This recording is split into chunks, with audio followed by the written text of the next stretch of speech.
Hi guys! Welcome back to my channel. Ay, nakakatuwa yung mami ni Jaren. Ang ganda ng mga sinabi niya tungkol kay Fiang. Very, very pretty daw si Fiang at napaka-smart, good-looking. Ibig sabihin ng nanay ni Jaren, ang linis daw ni Fiang. Girly-girly daw, tingnan talaga. Maliit lang daw yan si Fiang.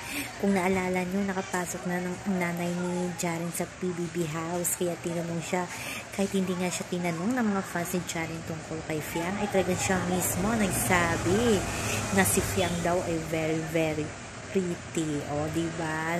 Nanay na yan ni Jaren na nagsabi. Ang close naman kasi ni Fiang at ni Jaren sa loob ng bahay, parang magkapatid, magbarkada sila. Binibigyan lang ng iba ng meaning. So, yan naman po guys ang ating update. So, ngayon hanggang sa muli. Bye-bye. Always remember, wag po tayo magpa-stress.